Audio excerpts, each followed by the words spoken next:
The fascinating concepts of utopian and dystopian fiction that explore the social and political structures of an idealized world has had an incredible impact on science fiction film. Dating back to famous works of 1927's Metropolis, 1960's The Time Machine, 1983's Things to Come, and 2011's In Time, it is evident that the prevalence of utopic imagination in film has transcended throughout our recent history. Oftentimes, however, aspects of these films, although set in a futuristic setting, have become far more attainable in today's technologically advanced society.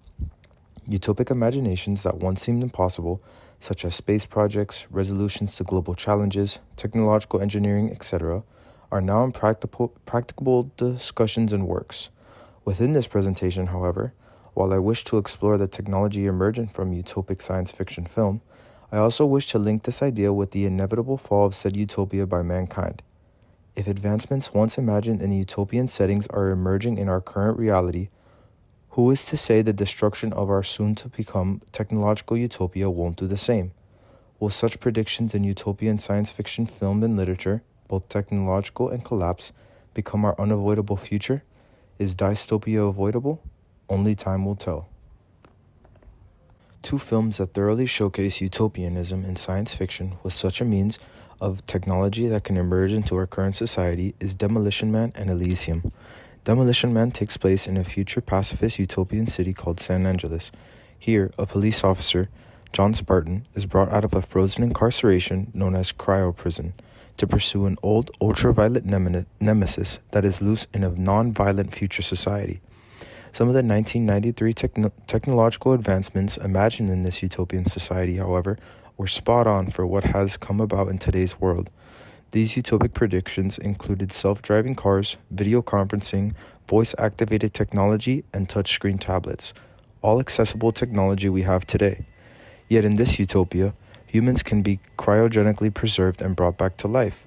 Although it is not attainable as of right now, it still serves as an incredible, intriguing theory. That is, as of 2014, 250 corpses have been preserved in the U.S. Now, why would the government keep these bodies if they didn't believe the science could not achieve such a feat in the near future? Chances are, because they will. With the current ability to freeze embryos for long periods of time and use them in labs for pregnancy, the technological goals are endless. Additionally, in the film Elysium, the plot is set in the year 2154, where humanity is sharply divided between two classes of people. The ultra-rich live aboard a luxurious, utopic space station called Elysium, and the rest live a hard-scrabble existence in Earth's ruins. No sickness, poverty, or riots exist on Elysium. Yet, the fascinating visions of Elysium can be quite achievable in today's world. For instance, the expansion of the SpaceX program justifies such allegations. After a successful four-man mission to the International Space Station, SpaceX continues to work traveling towards Mars, returning to the Moon, providing private space services, and the colonization of other planets. Even more so, advances in medicine showcased in this utopic society are prevalent to our current applications.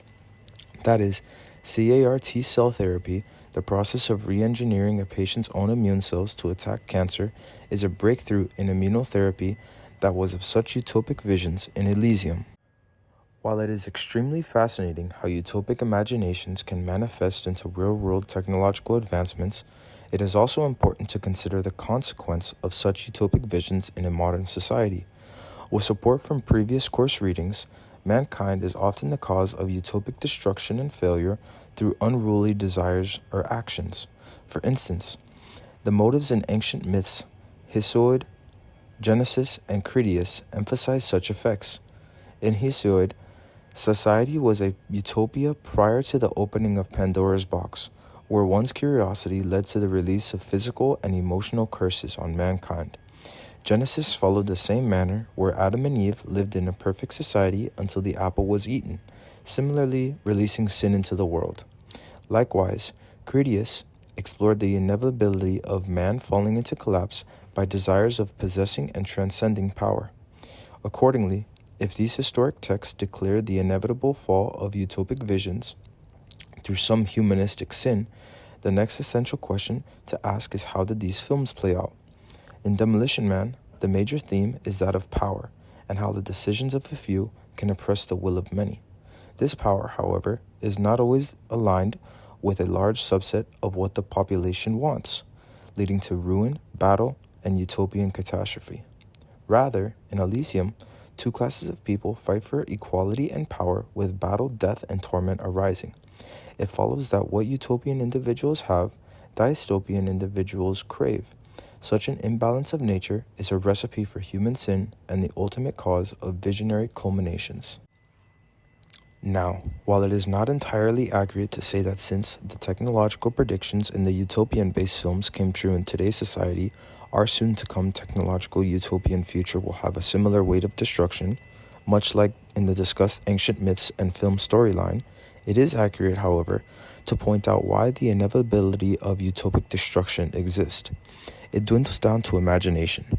Knowing that imagination is limitless, holding different unique aspects to every individual, with utopias existing at the root of such imagination, it is impossible to believe all mankind will abide by the visions of one man's imagination. Different people equal different imaginations equal different forms of utopia. With that being said, its definition stands without rule. One's utopia may be another's dystopia. In such a sense, the perfect world ceases to exist except when in the realm of one's very own endless imagination. At the rate we are in today's society, science is surpassing our very own knowledge of its direction. If our society continues down this path of extreme technological advancements, who is to say the outcome of the films and ancient myths won't persist? Time will soon tell all.